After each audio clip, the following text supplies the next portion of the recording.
Hey guys, Filmwork here, and I went and saw Scream 6 opening weekend, and I gotta say that it was not as good as I hoped it would be. I'm not even sure if it's mediocre, and to tell you why I have to spoil the movie. Maybe I'm biased because I thought this film was going to go in a whole other direction than these other movies have. I'm not sure why I thought this, because for the Scream movies only, I have avoided all the trailers for the past 2 years. So I didn't even know who was going to be in this movie for all the new faces or how it was going to play out with certain scenes. All I knew with this movie was not supposed to be your granddaddy Scream. It was taking place in the Big Apple. It was supposed to be the bloodiest and goriest film in the franchise, with Ghostface even bearing a shotgun. So I was excited to see this new era of Scream, and I thought the cold opening was leading to one of my favorite moments in the series, and I'll get to why, but like the rest of this film, I feel like it falls flat right when it gets good. I do think there are some things to enjoy out of this movie as a Scream film and a Scream fan. The acting is fine, with Tara and Chad having a little more life this time due to a romance blooming between the two, and overall I quite enjoyed the core 4 aspect. Us already knowing the characters made it easier to connect and fall with them this time around, unlike Scream 5, which had the writers juggling 4 legacy characters on top of 6 new teens. Now the writers only have one legacy character to work with, and even then, they weave Gale in and out of the story so fast, you actually have to try to think to yourself when was the last time you saw her. I do like how the series does treat its legacy characters with a little more respect than some franchises, with the shrine and the theater definitely highlighting this for me. I can't believe how much they were able to make it feel like Dewey was actually there. Hearing the theme for Gale and Dewey as the camera showed off his cabinet is the type of fan service I'm all about. I can't tell if they made a theme for Chad and Tara, but if they haven't, they better have one in Scream 7 or I'm not going to care about the relationship. Than that, there's not much to say about this film in a positive way. The killer reveal is a dumb one for sure, leaving it to be one of the weakest in the franchise, arguably the worst in the franchise. I won't dwell on this point for so long since it seems like everybody else already has, but how does any of this make any sense? This time around, the killers aren't some movie geeks or somebody trying to get revenge for their family splitting and going separate ways, or even just a good old plain serial killer. It's Richie's family, consisting of his dad, younger sister, and younger brother, leaving it to be the first Scream movie of 3 killers. Bold, but pointless at the end of the day. The reveal that Bailey, secretly Richie's younger sister as well as the roommate Sam, is one of the ghost faces doesn't even make any sense. Bailey is seen to be murdered, and you can't see it, but I'm using quotation marks on the word murdered halfway through the film in a decent death scene if it was real, and is revealed as a big surprise to be the killer in the climax. Of course it's going to be a surprise though. How am I supposed to be able to guess that she's the killer when she died halfway through the movie? This isn't a mystery that I can try to solve when the clues aren't clues anymore. It's not even that she faked her death that bothers me. She is far from the first Ghostface to do this. Billy started this trend all the way back in 1996, Roman followed his lead in 2000, and Piper even did it in 2015 with the MTV continuity. The difference between those 3 fake deaths and Bailey's in Scream 6 is that all those fake deaths happened during the climax. Billy's attacked during the climax in Stu's house while the party is leaving. Roman is killed off screen during the climax, only for his body to be found in the basement of the producer's house. And Piper is killed off screen as well, with her bloody glasses found in the car outside of Brooke's house during the climax of the first season. No cops were there to try to investigate these deaths because they never got there in time. It is much easier to fake your death when your body hasn't become a crime scene yet. This allows for a clever way to shift the blame to somebody else for not only the characters but the audience themselves. Now we get Scream 6, and we have Bailey's dad, who is a cop, tell Sam and Tara how he just replaced the body before the cops arrived.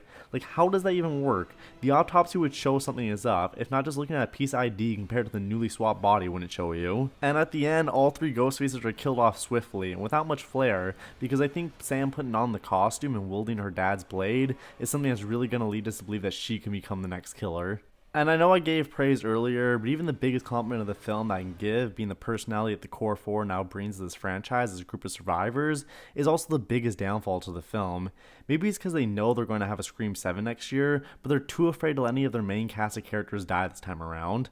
And this fear causes the writer to commit what I think is the biggest cardinal sin you can commit while making a slasher movie, creating pointless deaths which leave no impact on the story or audience. Think of it, this was the bloodiest Scream movie to date, but can you really remember any of the kills? Let's look at the actual deaths in this movie. 11. 11 deaths is what we're working with here. But let's chop that down a bit, because when I think of a good death, I think of the victims, the innocent people caught up in this bloody storm. That means anybody who has killed or was planning on killing as Ghostface doesn't count for this list, which immediately cuts this list practically in half due to 5 different Ghostfaces dying in this film, as the cold opening shows who I'm assuming is Richie's father showing off the dead body of one Ghostface before killing off his partner. So 6 deaths, not bad all things considered. Well, until you consider the caring factor, which is how much do we care about these characters that die, and the answer is not at all. Scream 2 suffered from this the most until I watched this movie. We have 6 other deaths, which include the cold opening victim, a bodega owner, a douchey psychiatrist that got one other scene beforehand, Gale Weathers' boyfriend who is shown for about 20 seconds, Bailey's fuck buddy who is only mentioned through passing lines until we see the body in the tub, and Annika, Mindy's girlfriend, who you would think would have some importance to us when she dies, but the only thing we know about Annika is that she's dating Mindy, and that she's a red herring until she's dead.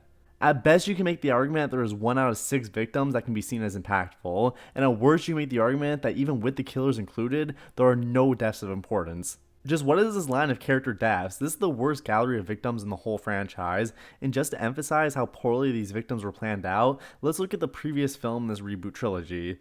In Scream 5, we had a total of 7 people who were murdered. When we eliminate Richie and Tara from the equation, it leaves us with 5 victims, just 1 less than this new movie, but the quality of the deaths outweigh the quantity.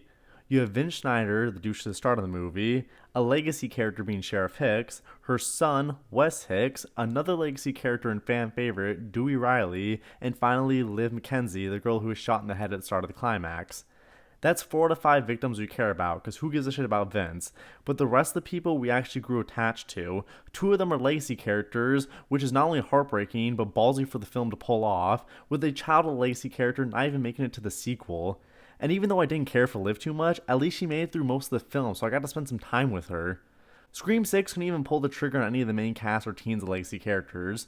Gale even has a confrontation with Ghostface and ends with him stabbing her and leaving her for dead presumably, which is the last time we ever see her in the film, only for us to hear that she has survived the events at the end of the movie, which is just such a wasted opportunity. The core 4 felt even safer than Gale did, since Gale's at least gotten more time to shine already. Tara and Sam are as safe as Sydney always was, so that leaves Mindy and Chad as our important victims, and they just do what they did in the last film, which is act like they died and then kept them alive with a heartbeat and a stretcher at the end. We watched Chad get stabbed by 3 different people, like 10 times. There is no way some old scar tissue saved him like Dewey in Scream 2. It just feels like a waste to have so many important characters die in the last film, just to mitigate that in this one. Hell, this film borrows elements from the second movie, but couldn't even be bothered to borrow the best and saddest part of the film, which is Randy's death. A character we cared about so much, we all felt his presence gone throughout the rest of the franchise. Why are you even here, Randy? You'll never be the leading man. Fuck you! It's not even all about the deaths. I feel like the New York setting was wasted as well, along with other elements that were meant to make this Ghostface as refreshing as the marketing team made it out to be. I really thought the cold opening was going to go into a direction I've wanted this franchise to go into for a long time, with knowing and even following a Ghostface killer before the climax. It would have been pulled off better in Scream 5 when Ghostface is knocked out in the hospital after Dewey's death, since the film was already in motion and the mystery was at least there, but in Scream 6 when the first victim is killed off, only for Ghostface killer to take off his mask and us as the audience falling back to his apartment, I got chills as I thought we were going to know half the killers were already, and what that information will do for us throughout the movie. Though the hairs on my arm stopped rising the moment I knew this wannabe Ghostface killer wasn't making it past the opening. It would have been nice to see an army of angry internet nerds and conspiracy theorists trying to attack the group, leaving Ghostface to be more of a figure than a person. It seems better than trying to convolute every movie with all these long lost siblings and parents who want revenge on their kids. This Ghostface is much more menacing and mean than the previous one, but I think it makes for a way less interesting villain. It's kind of like Freddy from the original Nightmare on Elm Street and Freddy from the remake. Sure, the remake one seems scary at first, but his lack of wit and lack of coyness leads for a boring iteration that comes off as more cringe than scary. I've always loved how Ghostfaces play with their victims. He sets up an elaborate trap and situations just so he can taunt the others while killing another. You see this especially in Scream 4, as well as the TV series. There's something about seeing this joy he gets from not just murder, but the creation of fear itself that makes him the icon that he is. Even the New York setting felt like it was used, just not enough or in a very creative way. I thought using the ladder to cross over into another building, stories and stories above the alleyway, was extremely clever and a fun way to incorporate the environment. But it would have been more suspenseful to see Sam and Tara hiding in an alley only for the rats to start bothering them, or to see Ghostface use the shotgun more than just one scene, because I was so excited to see a killer who wasn't going to be bothered with chasing the teens instead of just blowing them to bits. The only thing the film really did new was the post-credits scene, which is worth the wait and more, let me tell you. Overall, the film did not meet my expectations, and from what I can tell, they didn't reach the expectations of any theater goer who went to see this movie either. It's such a shame when such a smart IP takes a drop in IQ. Thank you for watching. Please make sure to help with the algorithm by liking and subscribing if you enjoyed this video and would like to see other content like it.